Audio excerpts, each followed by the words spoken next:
Hello Cancer, maligayang pagbabalik. Ang pagbasang ito ay para sa lahat. Alamin natin ang iyong near past, present at ang iyong near future. Okay, one more.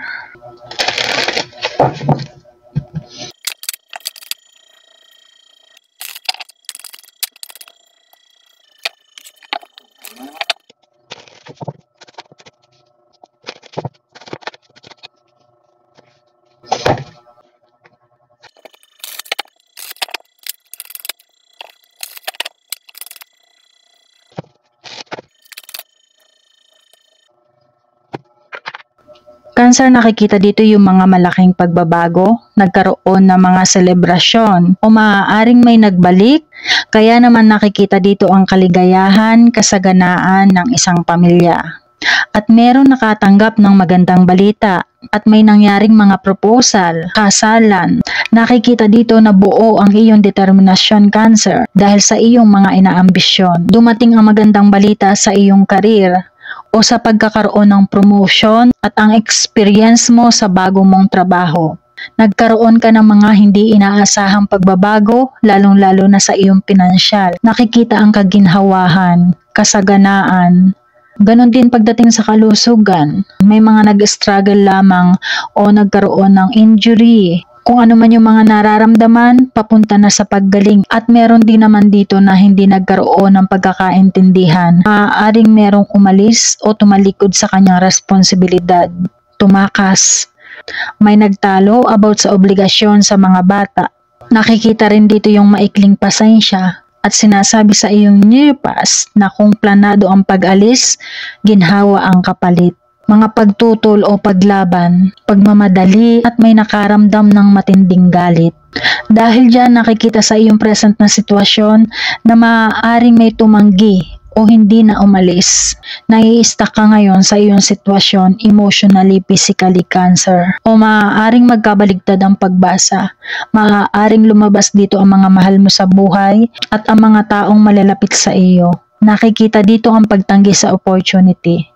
Nagkakaroon ng problema sa transportation, pagbabago ng plano o delayed, bagamat nakakaramdam ng takot, handa namang magsimula. Nakikita rin dito yung sobrang pagod. Nasa sitwasyon ka ngayon ng pag-iisip o di kaya halimbawa, Cancer, mas ginusto mo dito sa Pilipinas na lamang, dito na lamang manirahan kaysa sa ibang lugar o sa ibang bansa. Pero unti-unti may nakaka-realize na kailangan muling umalis o tanggapin ang opportunity. Maaaring nawalan ka ng gana dito, na-disappoint ka, nawala ang iyong tiwala.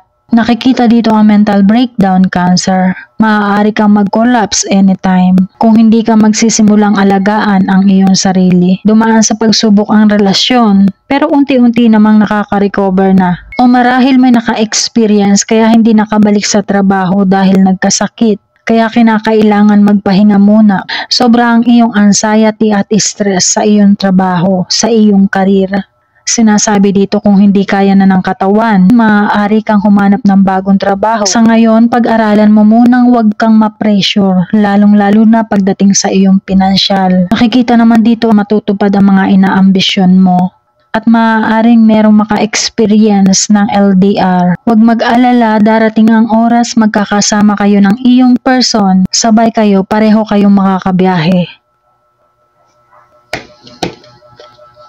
Maganda rin naman ang nakikita sa kasulukuyan, Cancer. Sa mga nagbabalak o nagsimula na mag-business, nakikita naman dito ang success. 10 of Wands. May nakakaranas ding ma-stress dahil sa responsibilidad. Matuto kang humindi sa mga responsibilidad, lalong-lalo na kung ikaw ay pamilyado na. Responsibilidad mo sa pamilya, responsibilidad mo sa trabaho, responsibilidad mo mismo sa sarili mo. Maging sa mga single, nakikita dito na nai-stress ka.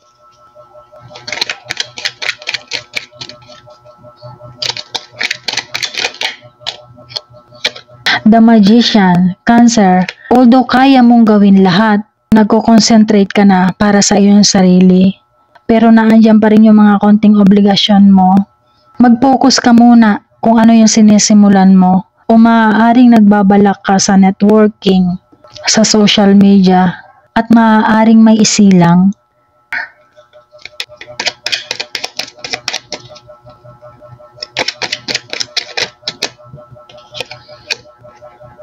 Page of Cups, magandang opportunity. Mga proposal ay nakikita sa trabaho man yan o sa relasyon. Oh, bakit naman biglang nag-Nine of Swords? May nakakaramdam pa rin ng kalungkutan, pagsisisi. Matutong mag-relax, Cancer.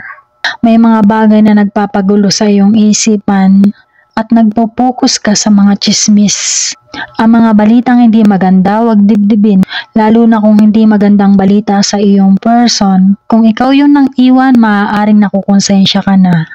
O maaaring hindi mo alam kung ano ang iyong nararamdaman ngayon dahil sa mga hormonal issue. Huwag kang magpa-pressure sa problema. Dahil nakikita sa iyong near future ang bagong simula. Bagong relasyon, bagong trabaho, makakapag-desisyon ka, makakapag-isip ka, liliwanag lahat ang paligid mo. Kaya magkakaroon ka ng abilidad na makapag-desisyon, makapamili. Merong magsisimula sa ibang bansa. Nakikita dito yung iyong abundance, prosperity. Magkakaroon ka ng inspirasyon, mga bagong nakakakilig na pakiramdam. Handa ka na matupad ang iyong pangarap. Ito na yung oras para mag-manifest ang mga pinapangarap mo sa kasalukuyan. Kaya be strong, Cancer. Nakikita ang mga pagtatapos. Gagaling na ang merong hindi magandang pakiramdam. Magiging mabuti na ang iyong kalusugan. Ang mga mahihirap na sitwasyon na nararanasan ay kailangan lamang pagdaanan. I-let go mo ang mga old issue, Cancer. I-embrace mo ang mga pagbabago para makita mo ang mga bago. Napakaganda, Cancer. Oh, nako po. 7 of Cups, 5 of Wands, at 6 of Pentacles. Magkakaroon ng mga pagtatalo-talo. Magkakaroon ng mga agreement. Magkakaroon ng konting conflict pero maaayos din. Dahil magkakaroon ng confrontation, magkakaroon na ng katapusan ang mga pagtatalo-talo. Kaya magiging maayos na ang mga issue. At ipinapaalaala, huwag mangungutang, Cancer. At kung sa palagay mo nakakamit mo na ang tagumpay, huwag mong kalilimutan yung mga taong nakatulong sa iyo, Cancer. At maging matalino sa mga choices. Maaaring yung iba sa inyo manirahan talaga sa ibang bansa.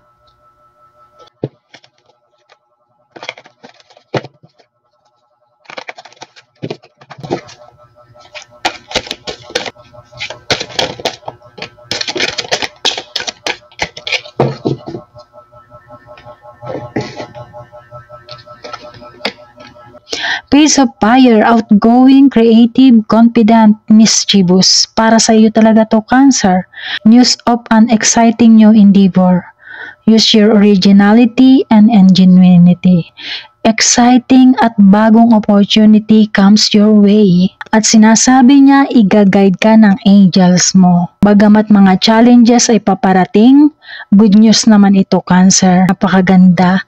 Iyan din ang sinasabi ng iyong near future. Kaya naman ini-encourage ka na huwag kang mawawala ng pag-asa, Cancer. At dumako naman tayo sa mga nagkaroon ng problema sa relasyon. Alamin natin ang mga mensahe ng iyong person o ng iyong ex-person.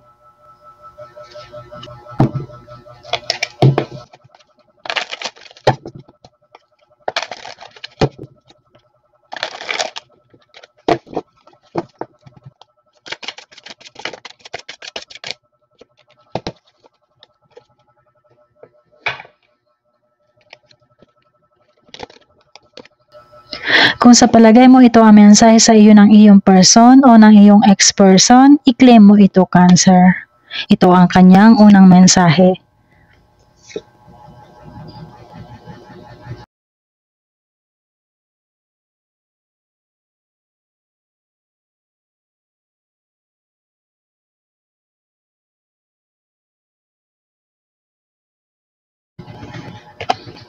Kasunod,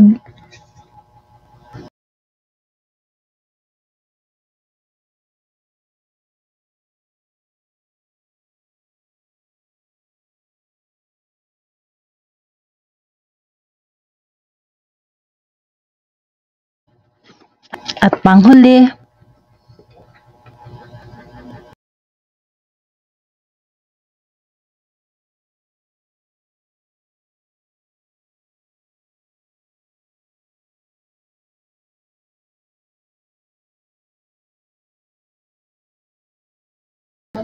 at iyan ang iyong naging pagbasa, Cancer. Gawin mo lamang itong gabay kung iyong nais. Kita-kits po muli ng Bawan Rashi po. Paki-like and subscribe na. Thank you! Bye-bye!